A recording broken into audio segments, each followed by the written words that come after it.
तो आपको बता दें, राष्ट्रीय राजधानी दिल्ली के भारत मंडपम में Jio smart world conference and expo 2025 आयोजित किया जा रहा है। और इस कार्यक्रम के दूसरे दिन भारत के भूस्थानिक और अंतरिक्ष क्षेत्र को लेकर बड़ा रोड मैप पेश किया गया कि किस तरीके से भारत जो है आने वाले समय में इन क्षेत्रों में कार्य करता नजर आएगा। तो वहीं देश के शीर्ष नीति निर्माताओं और साथ ही जो उद्योग के एक्सपर्ट्स हैं, उन्होंने भविष्य में टेक्नोलॉजी, डेटा को लेकर क्रांति और साथ ही $30 ट्रिलियन की संभावित भारतीय अर्थव्यवस्था पर चर्चा की है, विचार विमर्श किया। इस दौरान जो है काफी डिस्कशन भी देखने को मिला। तो बताते चलें आपको कि सम्मेलन की शुरुआत जो है अमिताभ कांत के विजनरी भाषण के साथ हुई। ऐसे में आपको बता दें, उन्होंने बताया है कि भारत का 50,000 करोड़ रुपए का भूस्थानिक बाजार 2030 तक दोगुना हो जाएगा और लगभग 1.06 लाख करोड़ रुपए तक पहुंच जाएगा।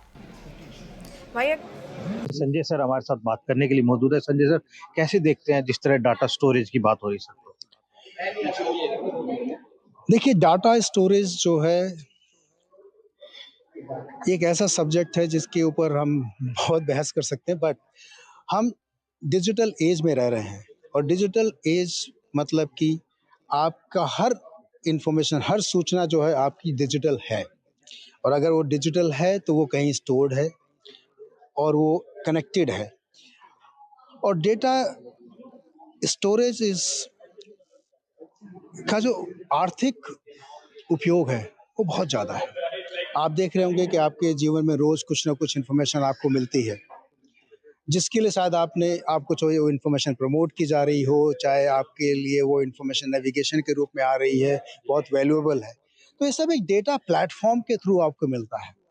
और उस डेटा प्लेटफॉर्म को आप स्टोर कर रहे हैं और वो अगर स्टोरेज जो है आपका हिंदुस्तान में है या बाहर है। अगर वो बाहर है तो इसका मतलब है कि वो डेटा जो है आपका बाहर एक्सेस हो रहा है।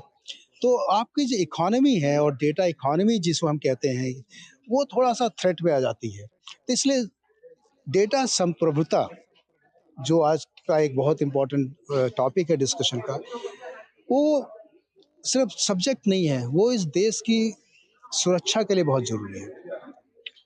जैसा मैंने कहा कि भई 1847 में हमारी देश की जो छवि थी वर्ल्ड में, we were 27% of the world economy and 1947 में इट वाज 1%। तो 96% of the loss was there because हम अपने देश को सुरक्षित नहीं कर पाए। और अगर आज की इकोनॉमिक एसेट डेटा है और अगर हम उसको सिक्योर नहीं कर पाए, उसको सुरक्षित नहीं कर पाए, तो फिर हमारा बहुत नुकसान होने वाला है। इस आयोजन से कहा जा सकता है देश विकसित होगा और विकास की तरफ जाएगा। इस आयोजन से डेफिनेटली देश एक विकास की तरफ बढ़ेगा। उसका कारण है कि हम अकेले कुछ नहीं कर सकते।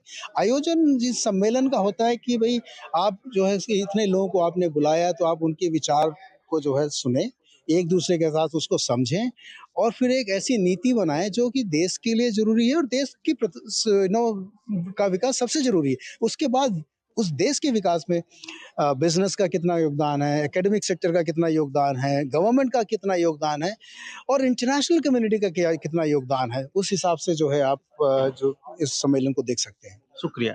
ये थे संजय सर जिन्होंने इस प्रोग्राम की जानकारी दी और किस तरह देश विकसित होगा ये भी उन्होंने बताया। नेटवर्क 10 के लिए मनोज प्रजापति।